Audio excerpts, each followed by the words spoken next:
What is consciousness? It's one of the most profound questions we can ask about ourselves, perhaps the most profound, because it asks us to turn inward and confront the thing we're using to ask the question in the first place. You're conscious right now. That's why you're hearing these words, thinking about them, and maybe even forming opinions about them. But what exactly is consciousness, and where does it come from? To begin answering those questions, let's start at the basics. Consciousness, at its simplest, is the state of being aware. It's the lights turning on when you wake up in the morning, the experience of experiencing. But the more we try to define or pin down what consciousness actually is, the slipperier it becomes. For centuries, philosophers, scientists, and thinkers of all stripes have wrestled with its mysteries. And yet, here we are, still trying to understand it. The journey to understand consciousness continues, inviting us to explore the depths of our own minds and the universe itself. One way to approach consciousness is to look at what it does. Think about it. Your consciousness allows you to register sensations like taste, sound, or touch. It lets you create ideas, make decisions, recall memories, and experience emotions. But there's a deeper component to consciousness. It's self-awareness. It's the ability to turn your attention inward and recognize that you are, in fact, you. You can reflect on your thoughts, recall your dreams, and recognize your own existence. That's consciousness. Now that we've sketched a rough outline of what consciousness is, let's confront the bigger question. Where does it come from? The first place many people look for answers is in the brain. Neuroscientists study neural activity to understand how consciousness arises from the billions of interconnected neurons in our heads. And here, the science is equal parts fascinating and baffling. Your brain generates electrical signals and chemical reactions that work together to process information. Certain regions of the brain, like the prefrontal cortex, appear to play key roles in higher-order thinking and self-awareness. But consciousness isn't tied to any single location in the brain. Instead, it seems to emerge from the complex, dynamic interactions between different brain regions working together. You could think of it as a symphony, each part of your brain contributing individual notes, and consciousness arising as the harmony of their combined activity. But even if scientists can map out which parts of the brain light up when we're conscious, they still face a monumental challenge: explaining how physical processes in the brain create subjective experience. Why does the movement of atoms and energy in your neurons give rise to the rich inner world of thoughts, colors, smells, and emotions? This mystery is known as the hard problem of consciousness, a term coined by philosopher David Chalmers. The hard problem essentially asks, why does anything feel like anything at all? Think about your experience of the color red. Scientifically, red light is just electromagnetic radiation of a certain wavelength, and yet your brain doesn't merely register it as data. You see it, vividly, as a sensation. That gap, the chasm between physical mechanisms and subjective experience, is where science begins to unravel.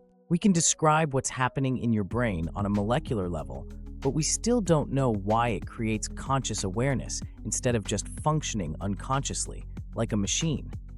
That leads us to an intriguing possibility. Maybe consciousness isn't just produced by the brain. Some scientists and philosophers entertain alternatives, exploring theories that push the boundaries of conventional thinking. One of these theories is Panpsychism, which suggests that consciousness might be a fundamental property of the universe, like space, time, or gravity.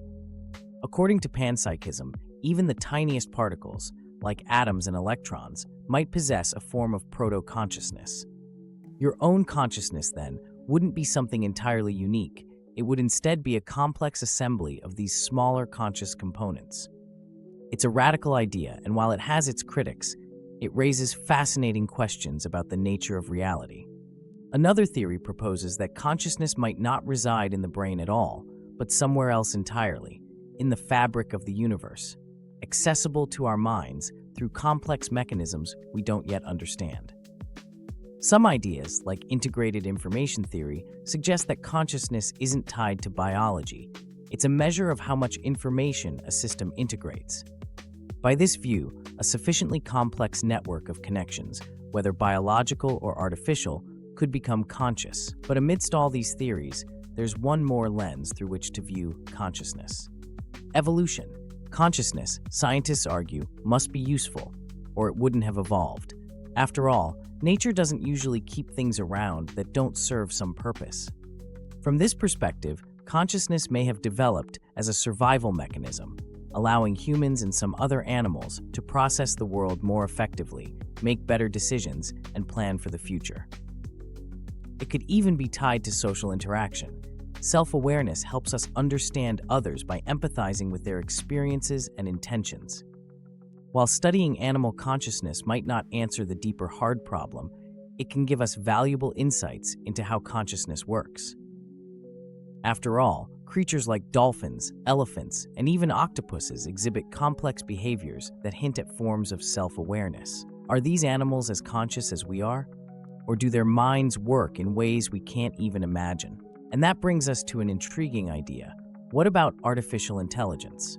AI systems, like the ones you encounter in your daily life, are growing more advanced every year. Take large language models. They can hold conversations, generate creative content, and even solve problems.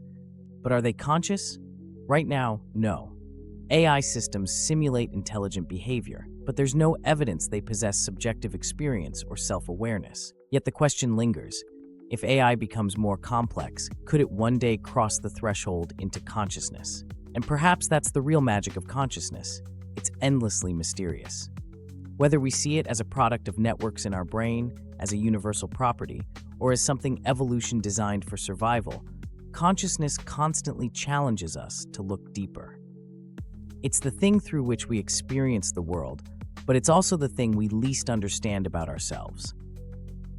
So, what is consciousness? Where does it come from? Maybe one day, science, philosophy, and technology will give us definitive answers. Or maybe consciousness will remain one of the universe's best-kept secrets.